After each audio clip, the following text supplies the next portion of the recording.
Okay, wonderful. I'm calling to order this meeting of the Administrative and Projects Committee. It's hold on. It's Thursday, October 5th at 8:30 a.m. Pacific time. Can we do a roll call?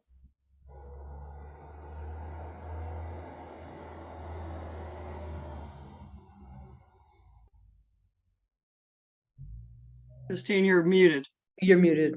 Oh, my apologies. Commissioner Arnrich, Here. Commissioner Fideli, Here. Commissioner Nowak, Vice Chair Sauce, Here. Chair Thorpe.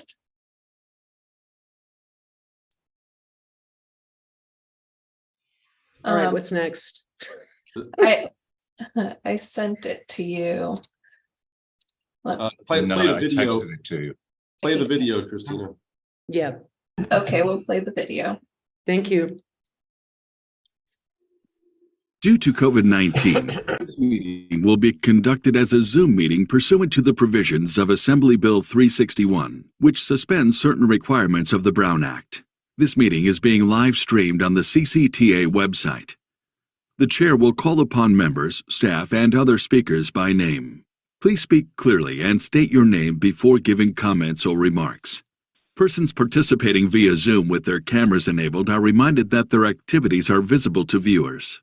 Members participating by Zoom wishing to speak should physically raise their hand and unmute their mic when called upon. Members should mute their mics when done speaking. Citizens participating by Zoom wishing to speak should use the Raise Hand feature or dial *9 if participating via phone, and the chair or staff will call upon them at the appropriate time. Citizens will have 3 minutes to speak. After 3 minutes, staff will lower their hand and mute their mic. Participants via phone will be called upon by the last 4 digits of their phone number. It is requested that public speakers state their names and organization, but providing such information is voluntary. Written public comments received in accordance with the teleconferencing special notice for public comment guidelines are printed on the meeting agenda. If authors of the written correspondence would like to speak, they should raise their hand and the chair will call upon them at the appropriate time. All written correspondence received after that and during the meeting will be entered into the record. A roll call vote will be taken for all action items. Thank you for participating in a meeting of the Contra Costa Transportation Authority. All right, the next item on the agenda is public comment. Christina, do we have any public comment that came in remotely? No, we've received no public comment. And is there anyone who wishes to speak with us on Zoom? I don't see anyone, do you? No, no hands have been raised. Okay, great. Thank you very much. So I'll close public comment. Next is our consent calendar. Does anyone want to remove anything from the consent calendar? Seeing none, is there any public comment? Seeing none, could I get a motion to adopt? So moved. Second. We have a motion and a second. Christina, did you get who the maker was and the second was? A motion from Arnrich and the second was from Nowak. It I was believe? Nowak Arnrich, however way you do want to do it. Okay, Okay, great. All right. Could I get a roll call, please? yes, Commissioner Arnrich, Aye. Commissioner Fideli, Aye. Commissioner Nowak, Yes? Vice Chair Sauce, Yes. and Chair Thorpe. I'm assuming he might not be here this time. So the motion passes with unanimously with the members present. Excellent. Thank you very much. Next, we're on to regular agenda items. The first item on the agenda is an action item presented by Luna Saliver in regards to legislative updates. Good morning, Vice Chair Sauce and Commissioner. Good morning. Joining us today are both our state and federal advocates who will give a report on the latest activities in Washington, D.C. and in Sacramento. First to report is Madeline Pike with Ty Ginsburg and Associates, and she's going to give us an update on the activities in Washington, D.C. Madeline? Thank you, Luna. I will try to give you as much correct information as possible, but please bear in mind that things are a little unprecedented in DC right now. I guess starting with the good news, or kind of good news, a federal government shutdown was avoided basically in the remaining hours of FY23 when Congress passed the Continuing Appropriations Act, which is basically a continuing resolution, CR, which just means that the current funding levels will continue until November 17th, which is a 48-day extension of current federal funding. This was a pretty big deal in Washington because most people thought that we were going to run into a shutdown. So that's about a $1.6 trillion over 48 days, which means that Congress now has to get their act together basically to figure out how to fund the government for the next year. I will also note that the FAA was reauthorized for a little bit longer than that, to December 31st. So FAA operations may continue as well. The FAA also is up for a reauthorization this year, and that has been stuck in the Senate. So just another thing to add to Congress's pile of work, I guess I'll say.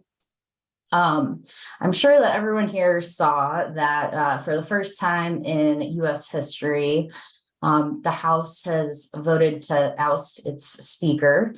8 Republicans sided with all of the Democrats to remove Kevin McCarthy as Speaker of the House on, I think it was Monday. This week has been crazy. And so right now there's not a real Speaker of the House, I'll say. Representative Patrick McHenry from North Carolina is acting as Speaker, but there is basically no precedent to govern what happens next. So right now you will see there is kind of a emerging race in the House for, and a lot of political jockeying over who will be the next speaker. Right now, the House Majority Leader, Steve Scalise from Louisiana, has thrown his hat into the ring, as has Representative Jim Jordan from Ohio, who is a Freedom Caucus member. And right now, it's pretty up in the air what's going to happen. I am not going to speculate further than that because I think that we'll see a lot of movement in the next couple days, week, hopefully less than weeks, because there is another potential for a government shutdown in 43 days from now, basically. And without a speaker that's been elected, Congress really can't do its work. So there's a lot of pressure to pick a Speaker of the House and move on to try to avoid another government shutdown, which means coming up and passing all of the appropriations bills necessary to fund the government. In the Senate, there's also some dysfunction, and the Majority Leader, Chuck Schumer from New York, announced yesterday that the Senate won't return until the 16th of October, and they're not going to do anything before then regarding appropriations. So there's a lot to digest there, I guess you could say. In other news, the late Senator Dianne Feinstein has her public funeral today in San Francisco, and I know that several members of Congress will be attending, as well as I think I saw former President Bill Clinton as well. In slightly lighter and more positive news, The Federal Highway Administration released its fiscal year 2024 apportionment tables. I think it was yesterday. And this included a pretty significant jump in funding, at least a $4 billion jump from last year. But in total for FY24, it's a $64 billion, this is for all of the country, infusion of dollars that are not subject to appropriations bills. And this is kind of the carryover funding, or not carryover. This is funding directly from the Bipartisan Infrastructure Act, which allowed this additional funding to go to the states without the congressional appropriations process. So that's great because we're seeing what's happening with the appropriations process. California is for FY24 is getting about $5.58 billion. So again, this is a significant increase from last year, but very significant increase from before the Bipartisan Infrastructure Act was passed. I believe that's all I have, but I'm certainly open to answering any questions. I don't know if I'll be able to answer them, but I will try. Well, Madeline, thank you very much. And other than that, Mrs. Lincoln, how'd you like the play? It's and does any committee member have questions for Madeline? Newell.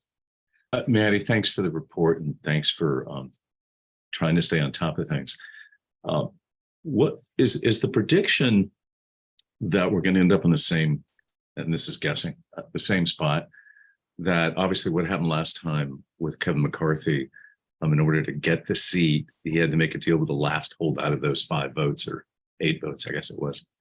Are you guys speculating the same thing's going to happen and the Democrats are going to sit on the sideline, just watch this meltdown?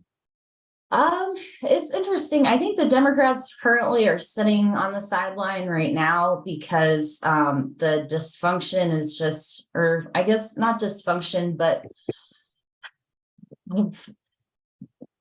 the difference in at least the 2 members that are vying for speakership right now, Jim Jordan and Steve Scalise, are very significant. Steve Scalise has been in Congress for a very long time. He's very popular with traditional conservatives, I guess I'll say. But he's seen as kind of a very similar McCarthy ally. So those that, aren't fond of former Speaker McCarthy, I think they'll have probably the same problem with Scalise. He might be somewhat more conservative, but I don't see him being that different. Jim Jordan, on the other hand, is kind of this Freedom Caucus stalwart that has already said, I'm not going to make any deals with anyone. I'm not going to bend to the Democrats at all. I think that he's going to have a really hard time getting appointed to getting the votes, but it's really anyone's guess right now. So I think probably, like I said, in the next week, we'll kind of see some more movement. I know that, I was just watching Fox News the other day just to kind of see the back and forth between some of these conservative members and what they were speaking about each other. And it's really just a lot of infighting within the House Republican Party right now. So it's kind of anyone's guess. Well, Maddie, thank you for your guess. I'm always impressed to hear somebody who's really an insider. So thank you. Thank you. Thank you, Newell. Any other committee member questions? Seeing none, is there any public comment on the federal legislation update? I don't see any, Christina. We've received no public comment. Okay, I will close public comment. Maddie, thank you. Thank you. Try to get some rest if that's at all possible. All right, Mark, good morning. State update. Good morning. Thank you, Chair and committee members. Before I get into my normal, what I was going to present to you, there was a bit of factual information I received at the Mobility 21 Summit late last week when Director Tavares mentioned an astounding number. California's always done well in the typical FHWA annual redistribution of funding that other states are not able to use. In other words, it's the obligation authority to spend. And this time, California swept in and got $800 million. And typically it's been in the 100 million or less range, but it's always been successive years of achievement. So the 800 million is a complete high watermark, and my hats off to Director Tavares. I just thought I'd throw that in there at the end of the federal report because that was very promising as well. So today I was going to talk a little bit about legislation, remind you what's going on in transit funding. And then I've got news at the very end about one of the deputy directors. So legislatively, the legislature went on recess on September 14th. So that was the last day they could move legislation to the governor. The governor's been chipping away at bills. And the 14th of October is actually the last day for him to be able to act without the bills becoming effect automatically. So he will be acting in the next week and a half.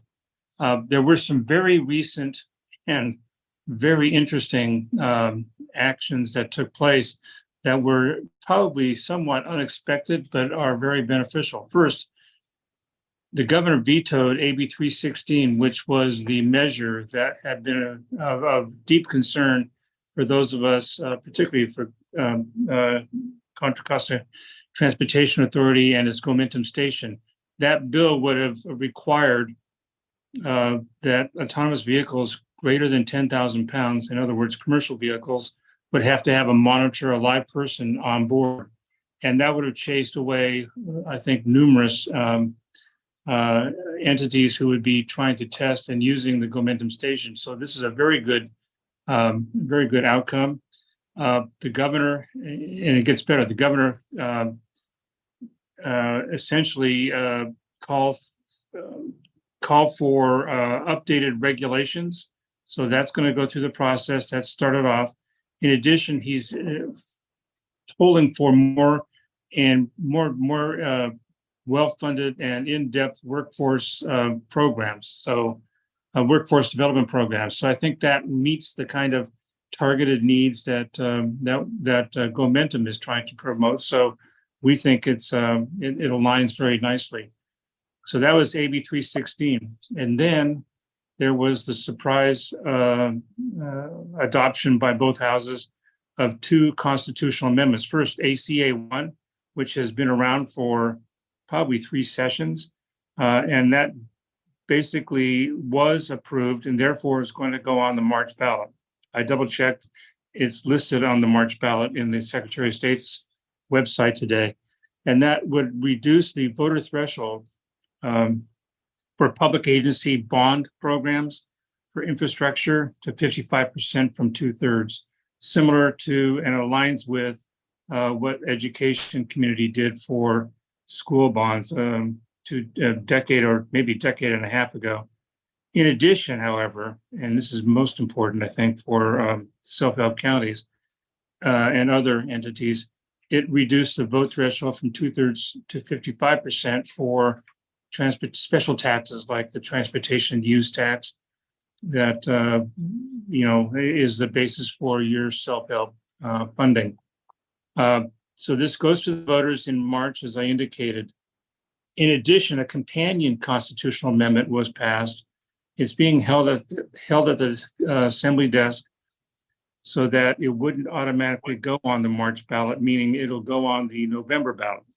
This measure, ACA 13, would state that any initiative constitutional amendment that imposes a higher voter threshold would also have to comply with that particular threshold. So in other words, there is a measure that's qualified. The sponsors have not pulled it off, and it's going to go on next November's ballot. That would tighten the vote requirement for a number of local special taxes, including initiative-based taxes, which are now majority vote in view of the courts.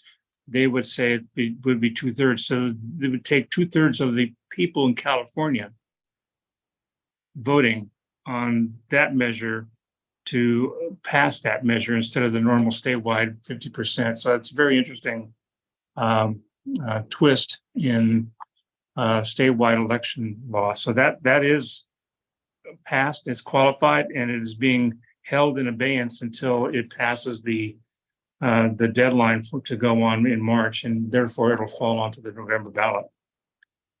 A couple other bills that we watched during the year. The first one I want to mention is SB 695. It's pending on the governor's desk. It requires Caltrans to report on its website on a regular basis the data on the number and types of projects that Caltrans is producing. It's really targeting the ongoing call that some folks are making to not allow widenings.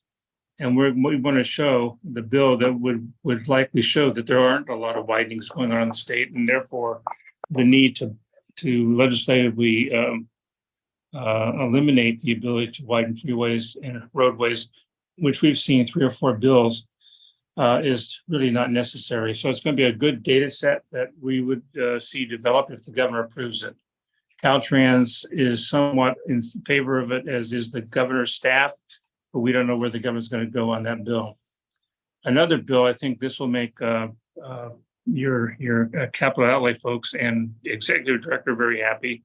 SB 617 by Senator Newman authorizes a progressive design build, which is a more nimble design build process.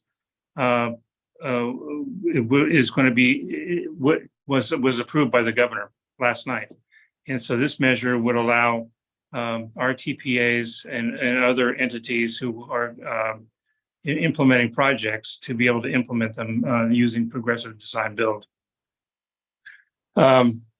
Couple of 2-year bills I want to mention, because these were ones that were of deep concern to a number of agencies throughout the year. AB 6 by Chair Friedman of the Assembly Transportation Committee would have strengthened the review by ARB on sustainable community strategies that you all have to, the MTC and you have to produce each on a cycle basis.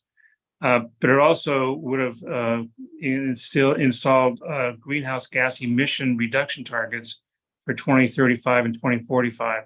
She was unable to muster the votes to move it ahead, so she put it over until next year. It's not the traditional 2-year bill that has to be taken up in January, because it's already in the Senate. So it's going to have probably until April before it has to move. So she's promised to have meetings with stakeholders, including self-help counties and others.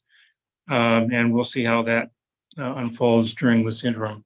The other measure was one that Chair Friedman put on the same 2-year pathway, AB 7.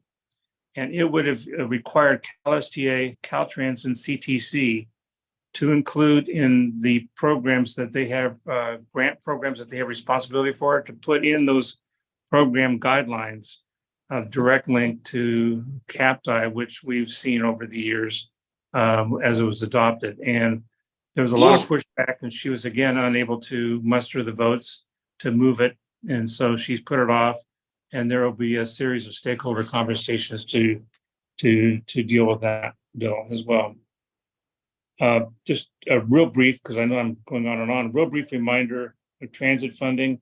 The state budget had provided $5.1 billion for transit capital improvement projects for the 23-24 budget, and final guidelines were just distributed for that. In addition, $4 billion was restored that the governor had originally seen enacted in the prior year budget, but tried to take out of this current year budget. And that $4 billion was reinstated over 2 years.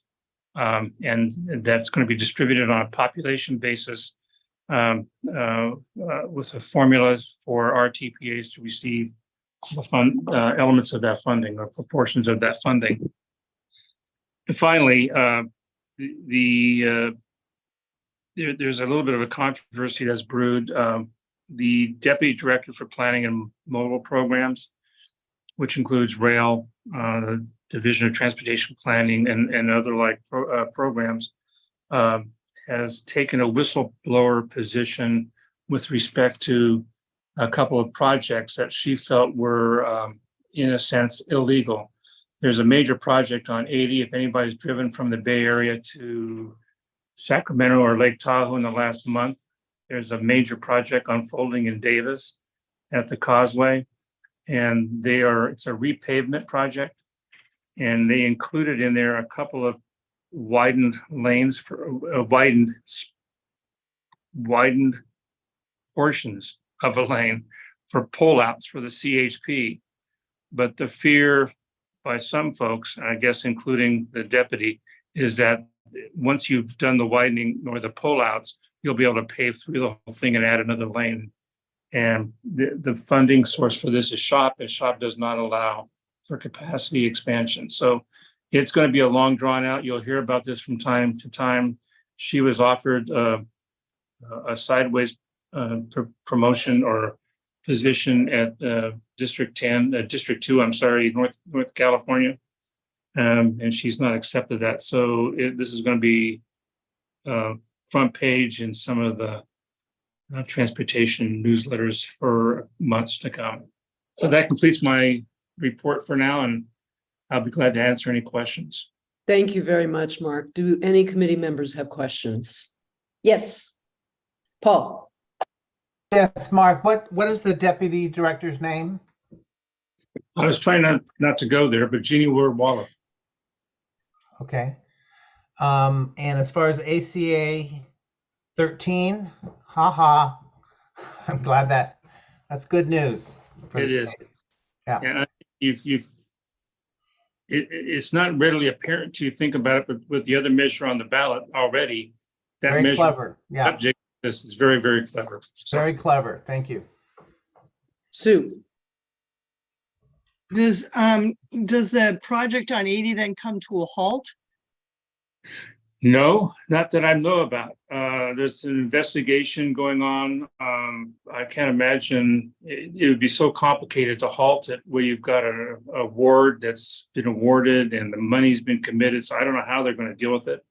I think the simple solution, not that I support it, would be to eliminate the pullouts. Then you'd have the CHP on your back like they've been on the Innovate 680 back for shoulder use of buses. So they like to have pullouts that are clean and clear. And if they're not there in that stretch, they'll be very unhappy. So it's a very complicated mess. Okay, thanks. Luna. Oh, I didn't have a question. I'll just speak after all the commissioners speak. Okay. All right. Any other committee member questions? Seeing none, is there any public comment on this item? I don't see anything. Christina, am I missing anything?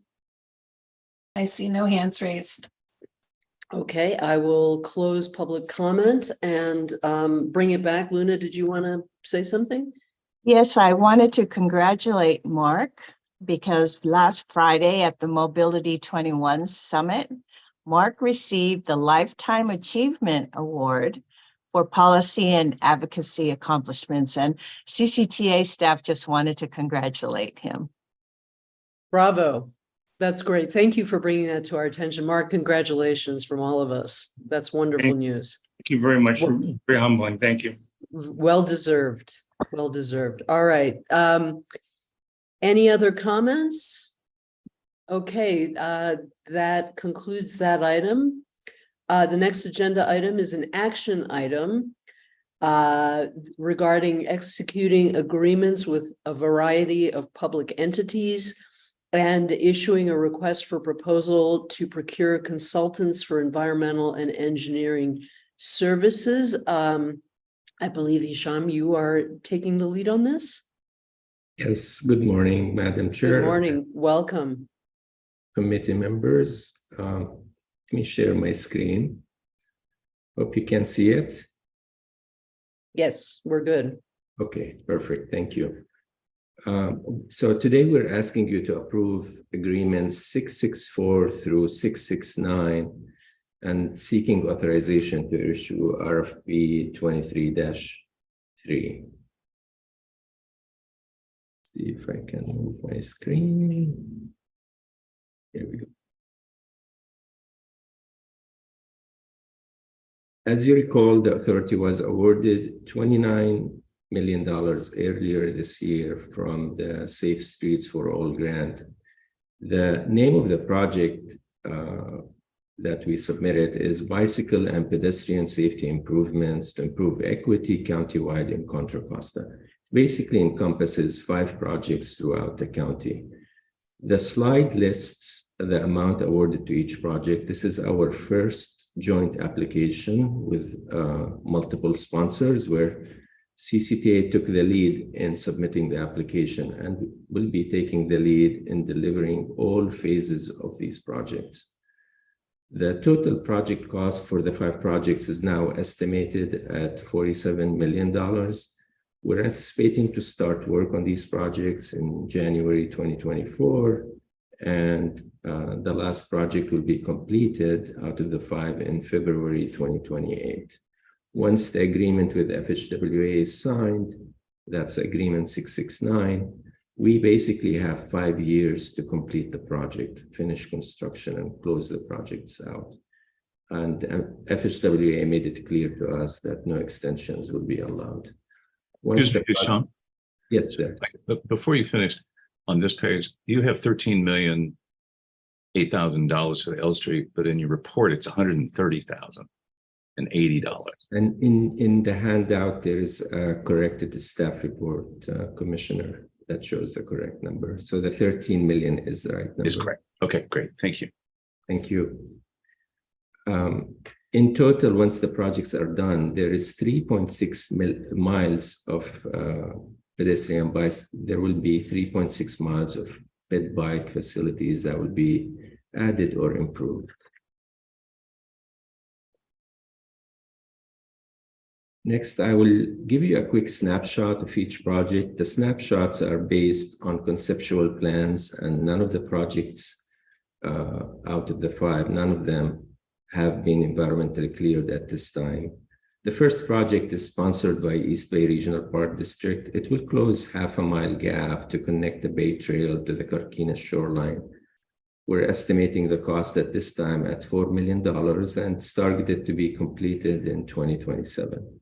The trail will run parallel to the UP tracks, and it will cross those tracks in Martinez, and there is no right-of-way acquisition needed for this project. However, because of the UP involvement, there needs to be close coordination with UP on it. The Richmond Street project is sponsored by the City of Rito. It's a 2-mile segment. The city is proposing a list of safety and access improvements to improve the pedestrian bicycle experience. It's estimated to cost $10 million, and the goal is to get it done by December 2026. East Bay Mud is doing some work on this segment, and we really cannot start construction until they are done. And no right-of-way is needed for this project. The L Street project in Antioch will provide sidewalks and bike lanes along half-a-mile segment of L Street. There are a number of challenges on this project. The roadway is constrained by 2 overhead structures that cross L Street. One of them is a UP line, and the other is a Kinder Morgan pipeline. We also need to acquire right-of-way from the county fairgrounds for the widening. This is the most expensive project out of the 5, about $24 million. We're targeting completing it in about 4 years from now. The next project is in downtown Moraga along 0.6 miles segment of Moraga Road and Canyon Road. It's a complete streets project, adding ped and bike improvements. It's estimated to cost just shy of $4 million. We're targeting to complete it in February 2028. And the last project here is a unique project actually for CCTA and the county. It's the Antioch Bike Garden. It's a streetscape project on an existing park in Antioch. Once done, kids can learn about traffic laws and train on how to use their bikes in a safe environment. It's expected to cost about $5 million. We're currently working with the city to see if we can accelerate the delivery of this project. So over the past few months, we have been working with the sponsors and the 4 agencies and FHWA to carry out, to develop the agreements to carry out these projects. We wanted to accomplish basically multiple objectives in these agreements.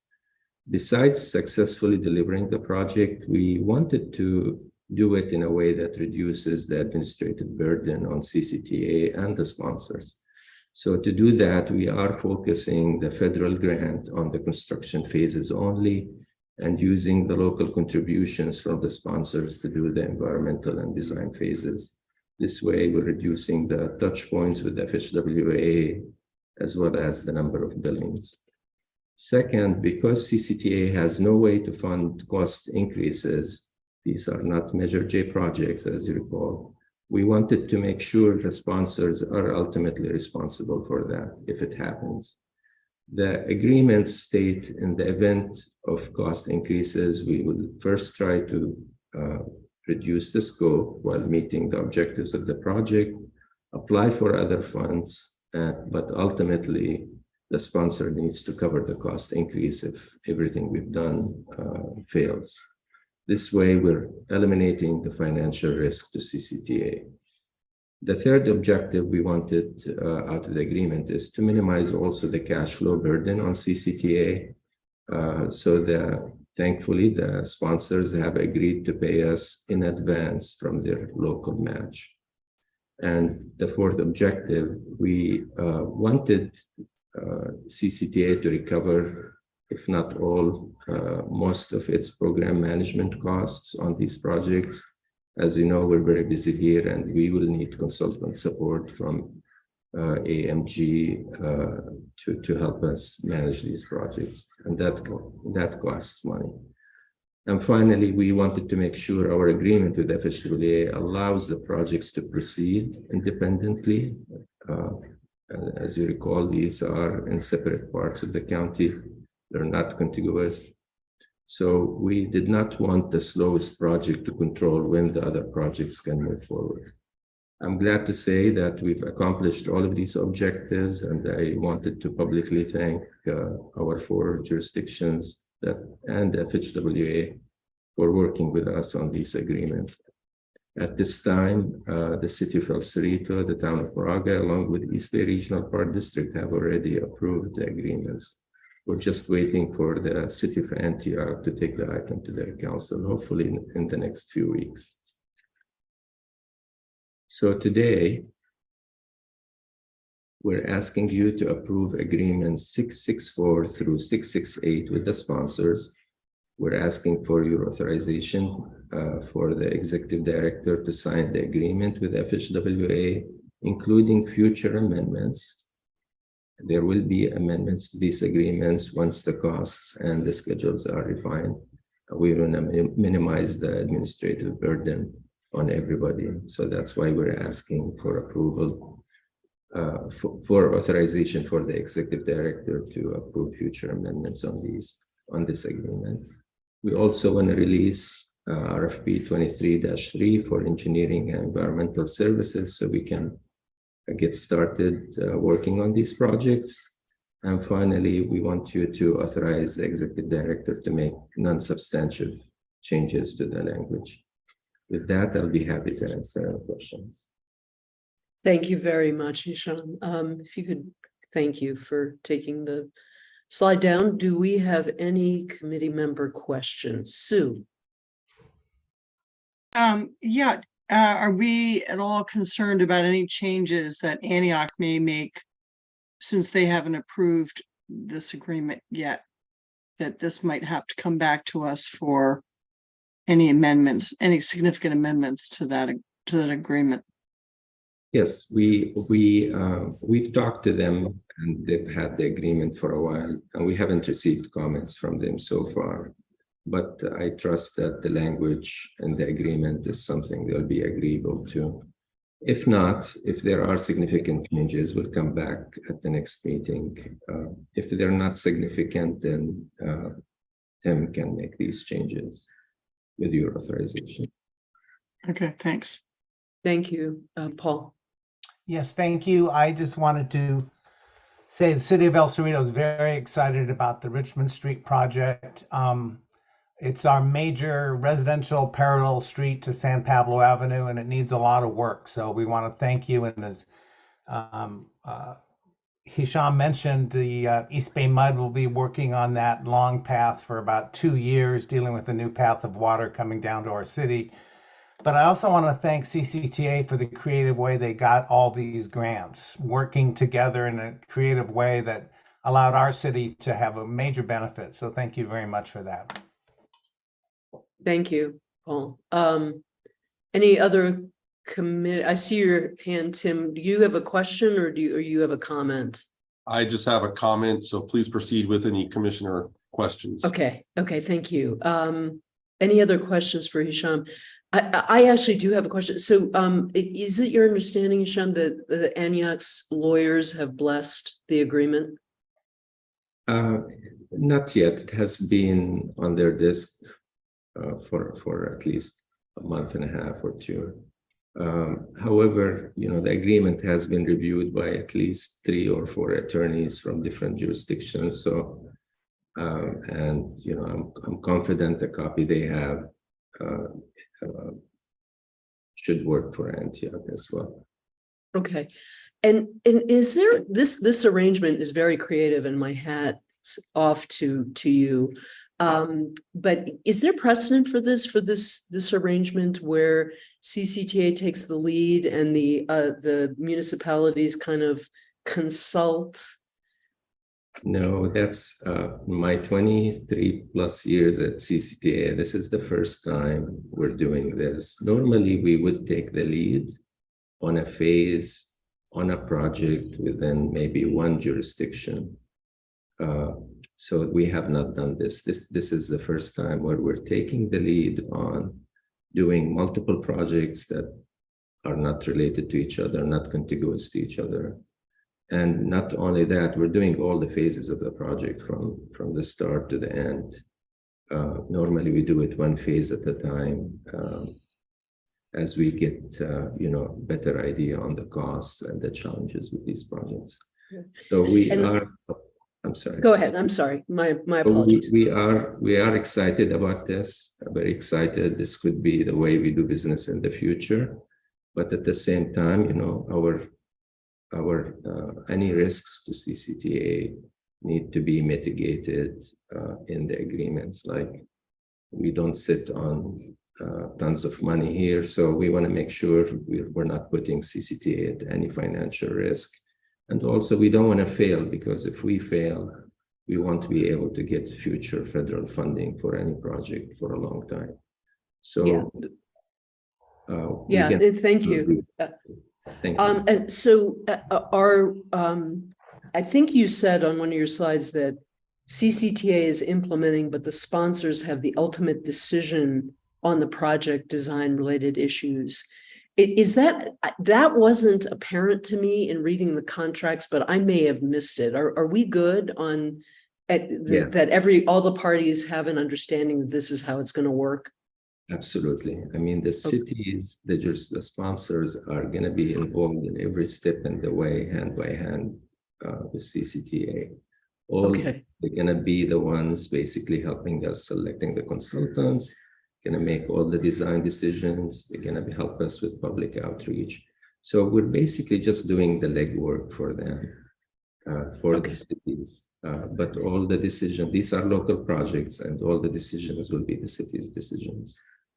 And, heaven forbid that there's any dispute between one of the sponsors and this agency.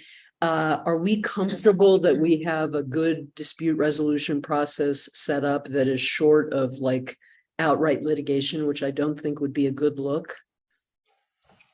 I think we do. I mean, the agreement was written with that in mind. So, you know, we're gonna do everything we can to avoid. We're on the same team here. We're not Right. gonna have conflicts between us, but you know, once the project goes out to construction, there might be different opinions on how to solve the problem. So we're gonna try to work through that. I think the agreement is set up in a way to make sure that, you know, we're all on the same team and working towards the same objective here, which is to Okay. do these projects. Yeah. All right, thank you very much. Any other questions from committee members? I don't see any hands. Do we have any public comment, Christina, on this item? No, we've received no public comment, but I do see Tim's hand raised. And I do too. Hi, Tim. Sorry, I didn't forget about you. It's no problem. Well, first, Hisham actually said a few things, but this is not the first time that we've done this. So the first time we ever did this was actually for the Iron Horse Trail pedestrian overcrossing with City of San Ramon. So City of San Ramon approached us, hey, will you deliver this bridge project for us? And so Ivan Ramirez and the City of San Ramon have been like really working hard to a successful project and now breaking ground. So we took a lot of the lessons learned, quite frankly, from that agreement and kind of built them into this agreement. I will say that that's unprecedented with this current agreement is the ability to deliver a network of projects, right? Like we've got 5 independent, non-contiguous projects.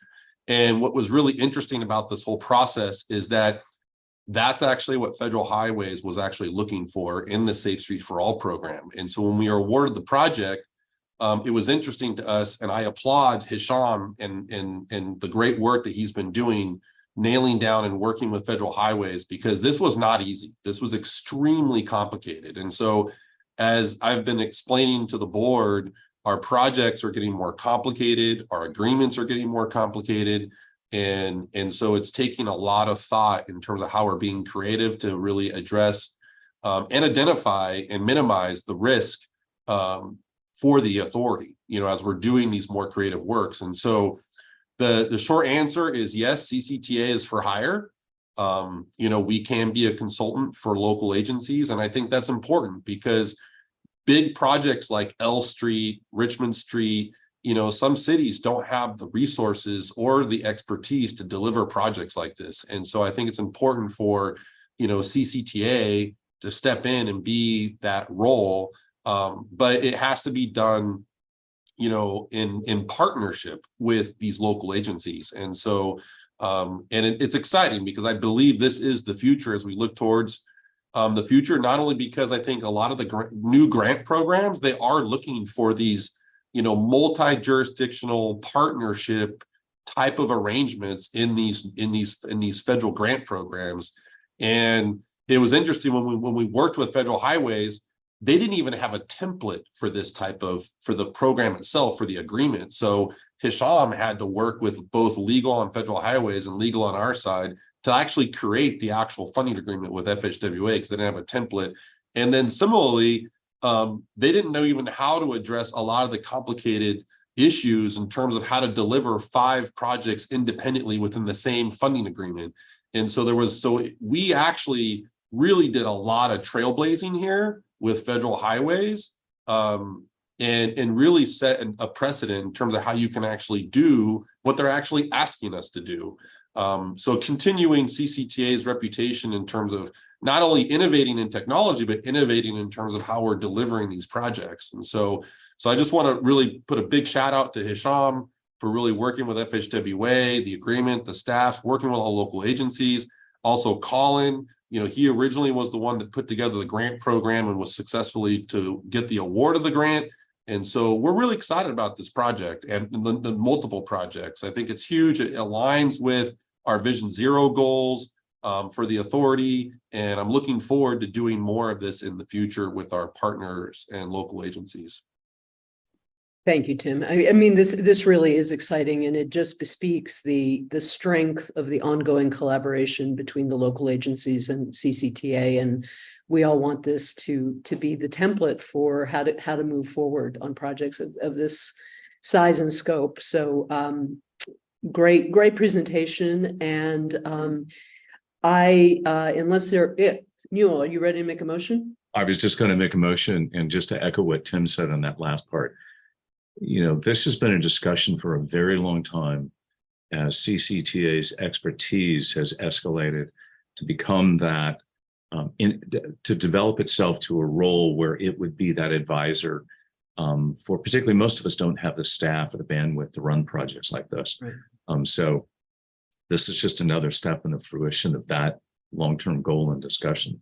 So pleased to move this item 4B as presented here. I would second.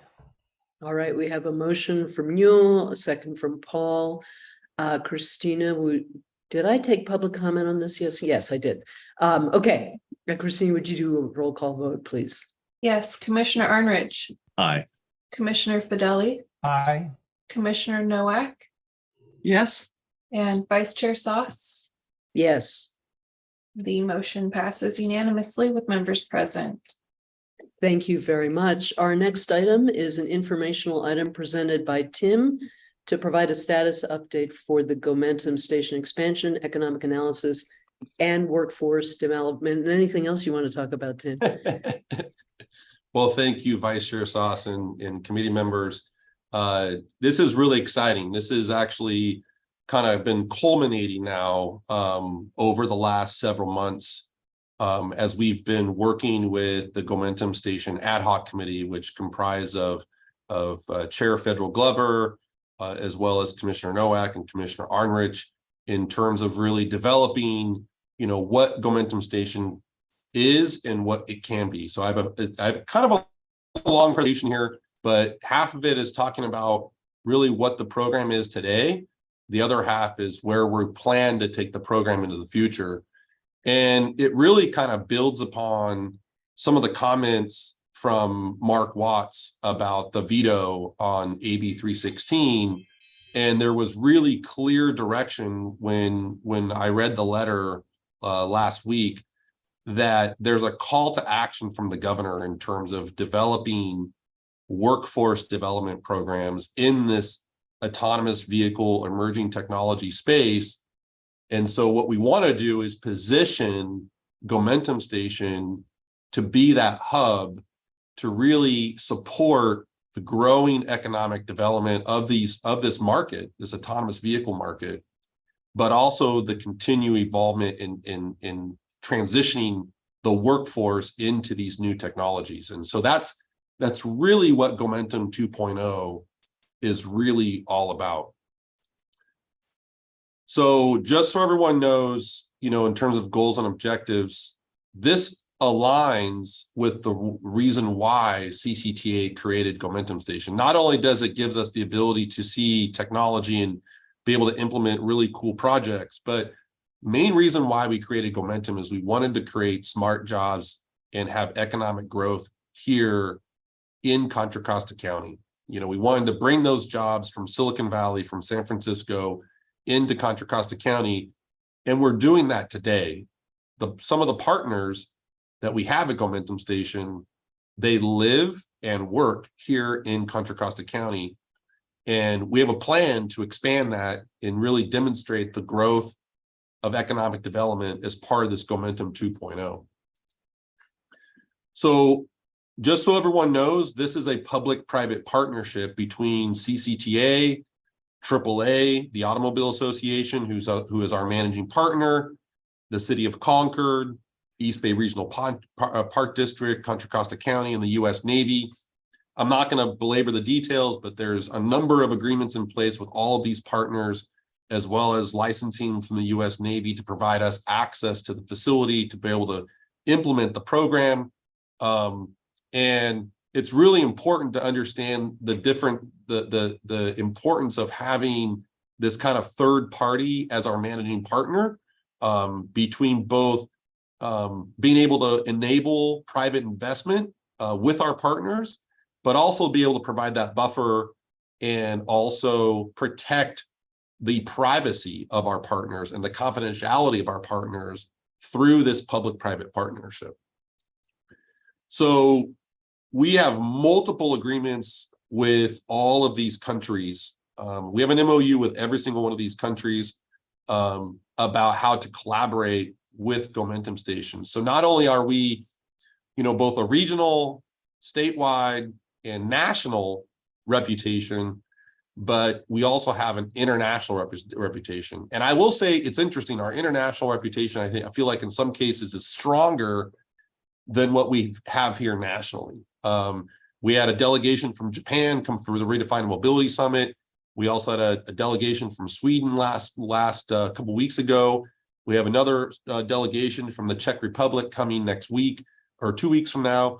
And so it's an ongoing partnership and to collaborate with these partners and learn from them to bring those technologies into Contra Costa County. You already know this, but we had a great visit with Pete Buttigieg, the Secretary of Transportation, and this is just, again, a testament of our national reputation. In fact, Congressman DeSaulnier on the T&I hearing committee a few weeks ago really discussed with the Secretary as he was testifying about the need for proving grounds, the need to work with local agencies, and the need to really work with test facilities like Gomentum Station.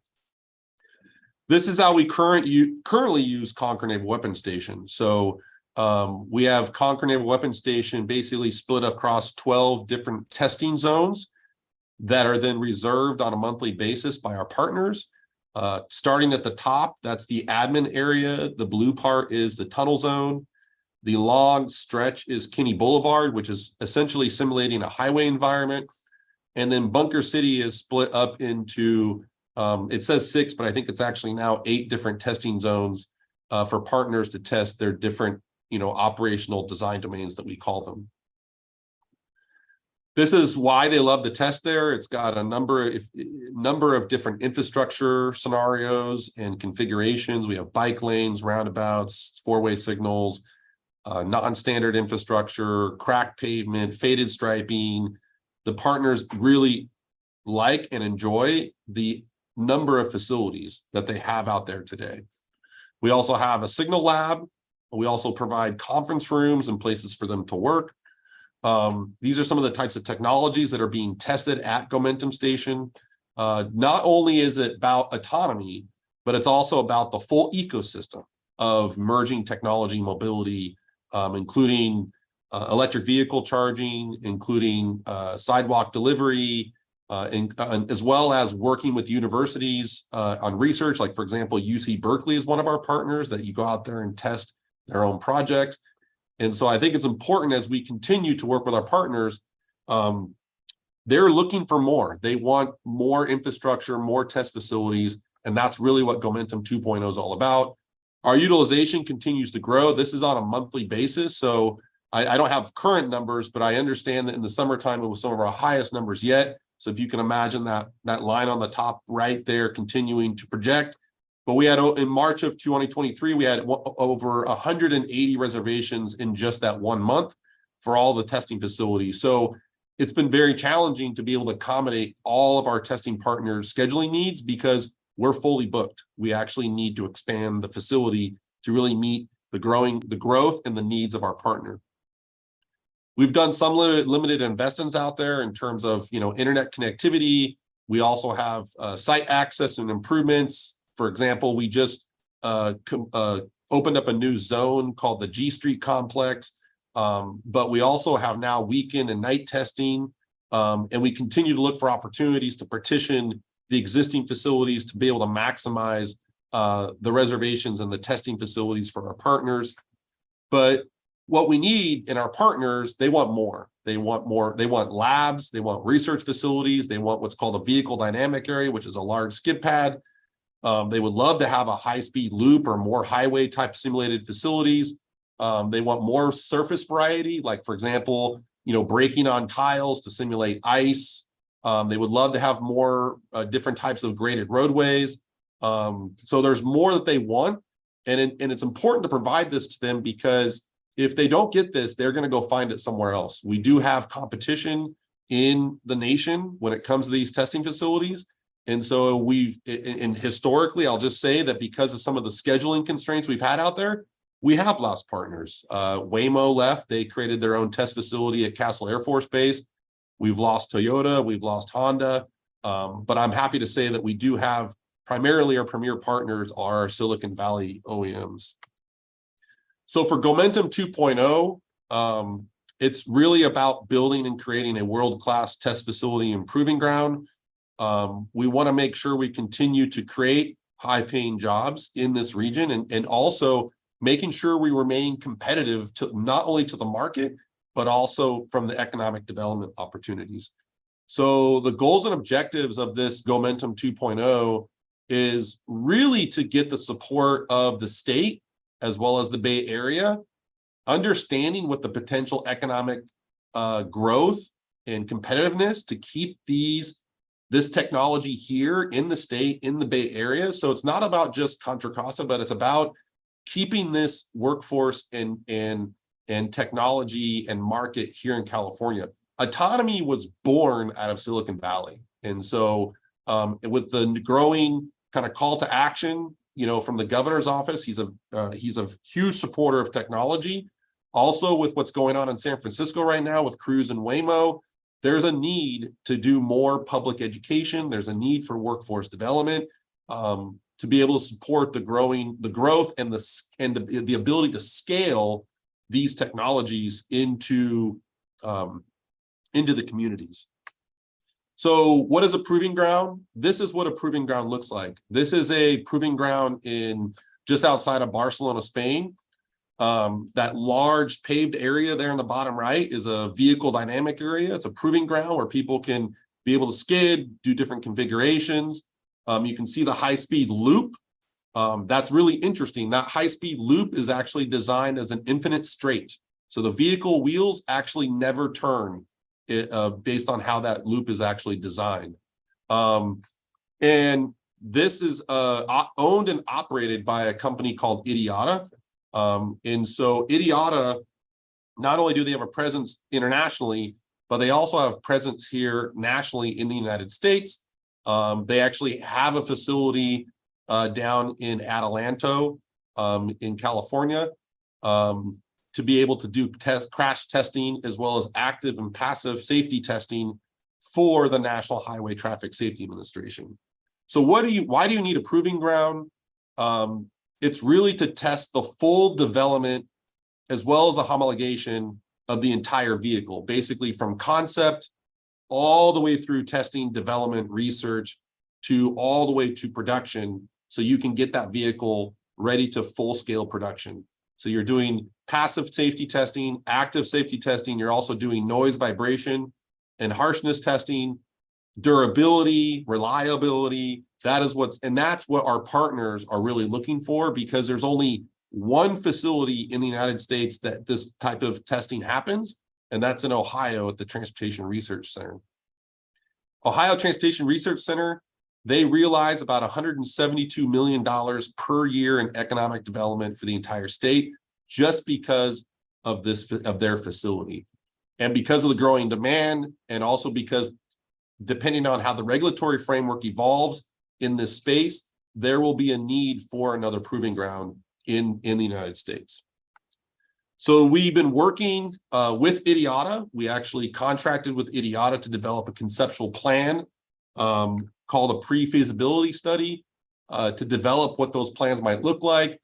Also, we developed preliminary site plans. We've developed cost estimates. We've kind of made some assumptions in terms of what the initial facility will be used basically in 3 years, 4 years, 5 years, all the way out to 20 years. And talking with IDIATA, because of the nexus with Silicon Valley, there is a huge market demand for a facility like this in California. So we've been working with the Gomentum Station Ad Hoc Committee, talking with the new developer. We've actually been talking with the city council members.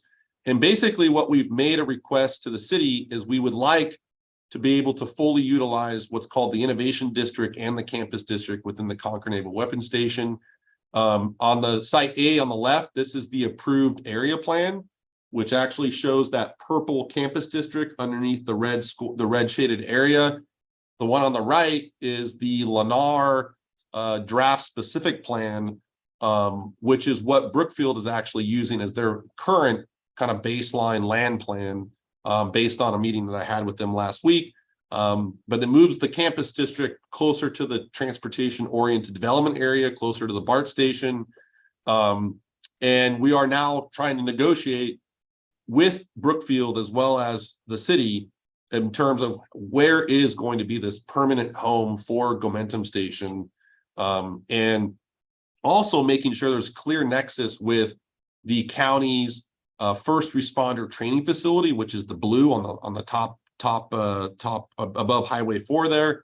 And so having this space provides us the ability to actually design a suitable proving ground. We would need roughly, ideally, we would want to have site A.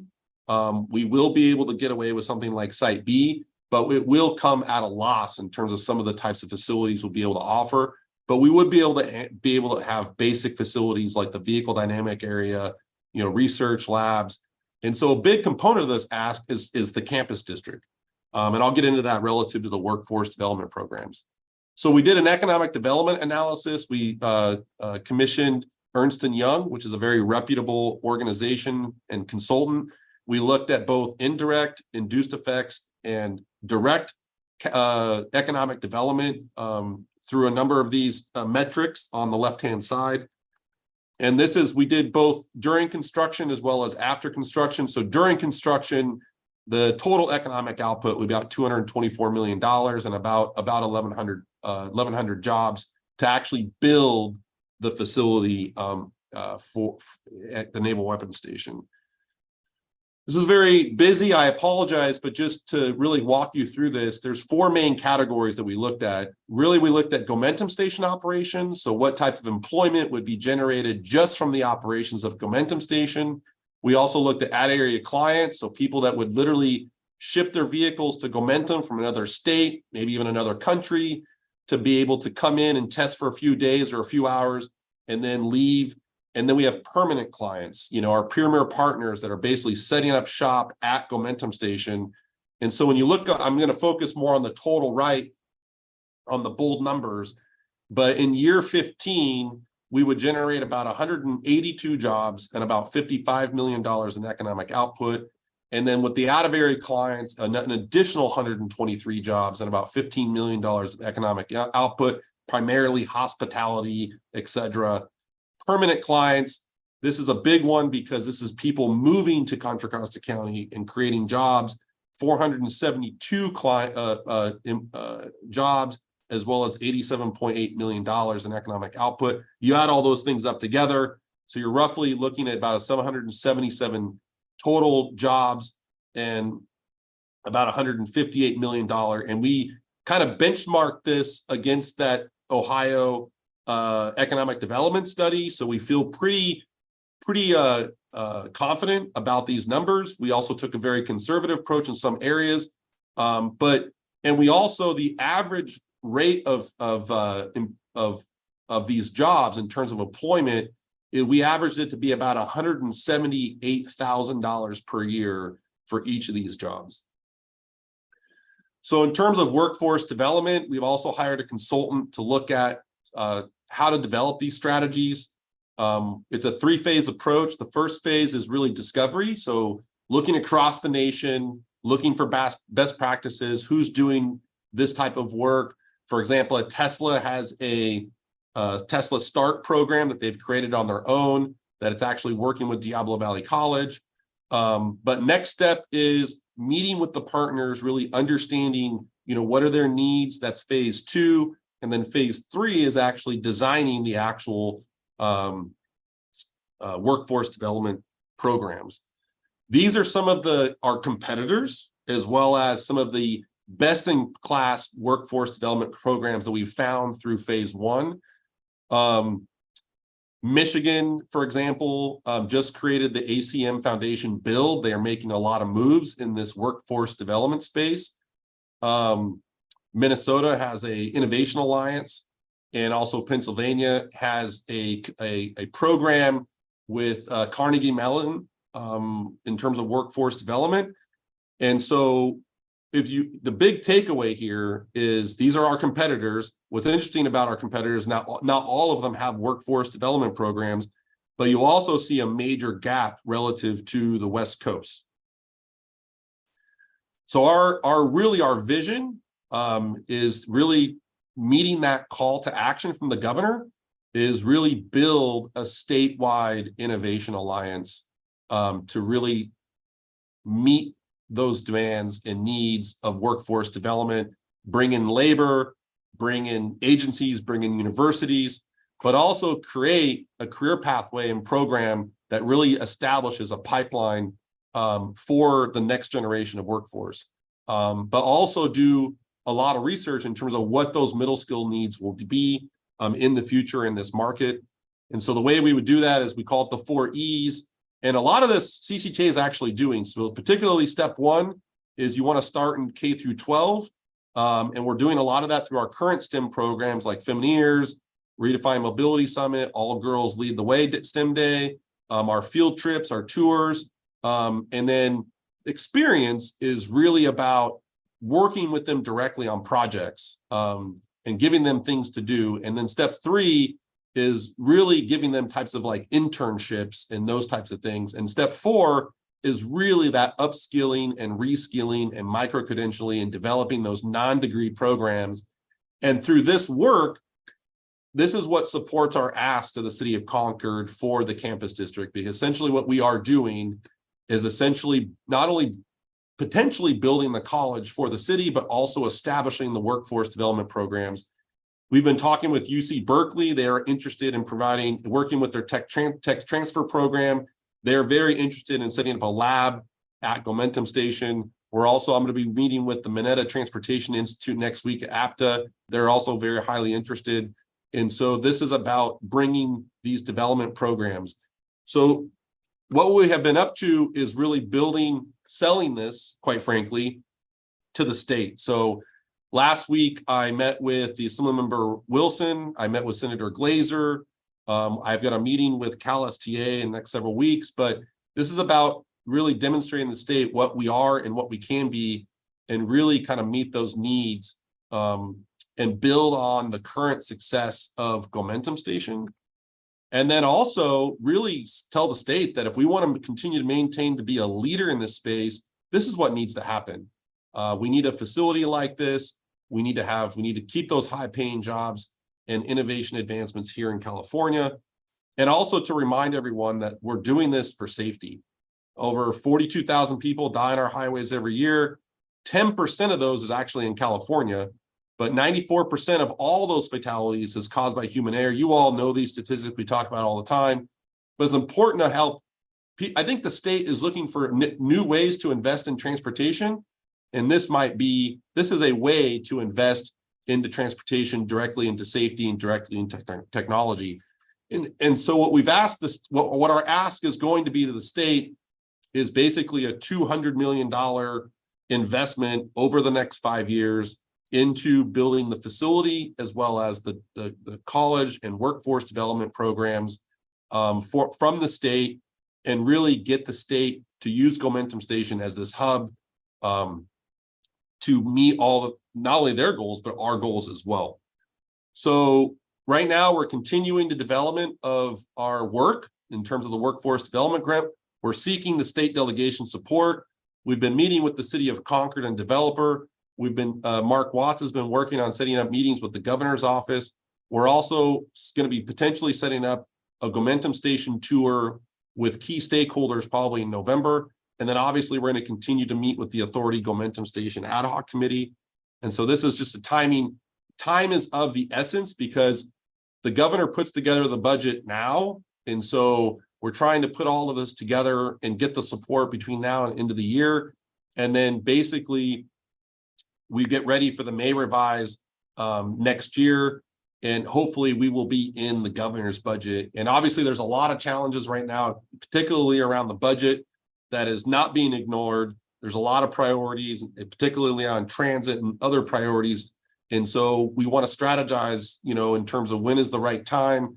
But my fear is that if we don't have a facility like this within the next 3 years, 4 years, we will have to just kind of own our fate and just be a test facility and potentially not be able to fulfill our needs of our partners. And so I think that concludes my presentation. Here's our great team. Don't forget about On the Patio podcast, and I'm happy to take any questions that you might have.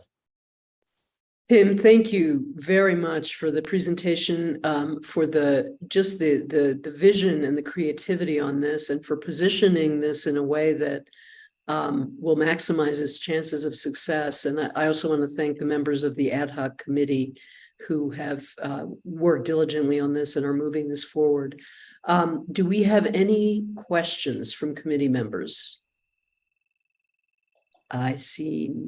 Oh, Paul. Great, thank you. Exciting stuff. What was the $200 million figure you mentioned again? Is that what you're seeking in our state budget in some fashion or form? Yeah, so in one shot or over time or what?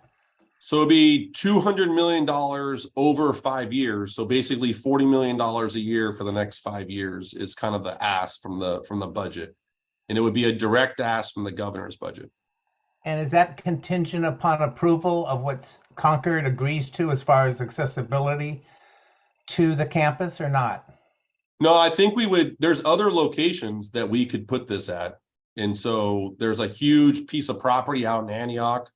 There's other parcels in eastern Contra Costa County. So I don't want to necessarily say that this is going to, be all dependent on. So everything doesn't depend on Concord's total approval of this. Right. Correct me if I'm wrong, but did I read somewhere that AAA had issues or might consider pulling out of the? So AAA, so we have presented this to AAA, and they are trying to figure out whether they want to be a part of it or not part of it. So that's kind of where we're at today. My gut tells me that they're going to exit, and that'll be for a future discussion. Okay. Yeah. And last question, all those other places in the country out on the Midwest, Eastern side, any discussion about partnering or doing a combo with one of them to get greater federal legislative support for 2 East Coast, West Coast venues? Yeah, I've talked with ACM about partnering with them. And the conversation was interesting. I'll just put it that way. I think everyone is trying to get out ahead of the curve and trying to seek their own federal grants for their own individual programs. But I do feel like that with National Highway Traffic Safety Administration and with the AV STEP program, my hunch is that there'll probably be some type of collaboration at the federal level, similar to how, so for example, Gomentum Station was originally part of US DOT certified proving grounds. So there was 10 of them at the time during the Obama administration. And that was really intended to be a partnership and collaboration of all the proving grounds in the nation. And then with the Trump administration, that whole program got dismantled. And so we've been really pitching to NHTSA as well as the US DOT to bring that concept back so we can continue to collaborate. Thank you. All right, thank you. Any other questions of Tim? All right, seeing none, Hopefully I'm getting thumbs up, right? Everyone supports, right?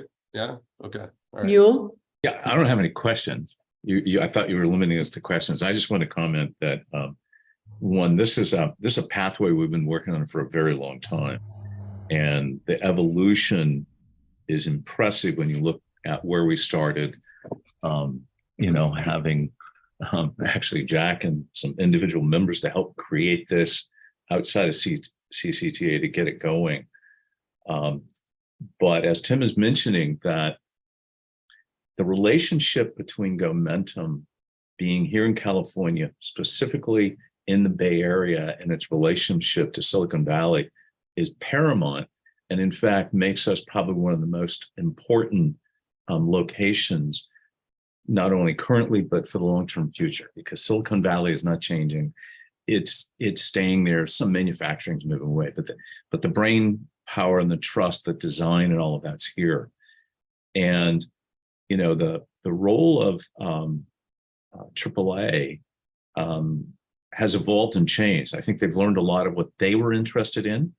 And I think as they evaluate what the future looks like and what they can gain out of it is probably changing significantly. But that's also expected. You know, it served us at the time. We needed to break up to scale. And we have another plan that's being worked on of how to do it without them. And I think that's where we want. It will give us a little bit more control over it to be able to influence the future. And it's also something that under this proposed plan, it's going to be here forever. You know, once one of these centers are set up, these don't go away. It will outlive us. And its role in the U.S. Mobility, transportation design will again play an important role. So I think it's really exciting, and I look to the positives in this. And again, if AAA and we expect them to, exiting is not a negative. That's just part of the evolution. And remember, they're an insurance company, and they wanted to be able to look under the hood because they're trying to figure out how can they insure an autonomous vehicle, and then what they come up with spreads to the other insurance companies. And they've learned quite a bit of that lessons, because you can see now they're on the streets. They couldn't be on the street if an insurance company won't insure it. You couldn't put it on the street. So I think they built the connections they needed and things, and look forward as we move forward. And the last thing I'd say is the sites that have been looked at as alternative, you know, and for the high-speed testing track would not be in Concord anyway. It's the scale of it wouldn't fit there.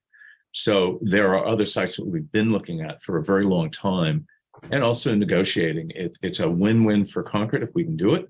And, you know, a portion of it will be there, but most importantly, that there are good, solid plans that have really good futures should we not be able to do everything in Concord. So really, to Tim and the whole team that's been working on this is on top of everything else we're doing as the agency. So really well done. And not only in bragging rights, this continues to keep CCTA as a world-renowned organization that's leading the way on so many levels. And it also becomes a model for other self-help transportation agencies, which is clearly the only future any of us have. So thank you, Tim. Thank you, Newell. Any other comments, Sue?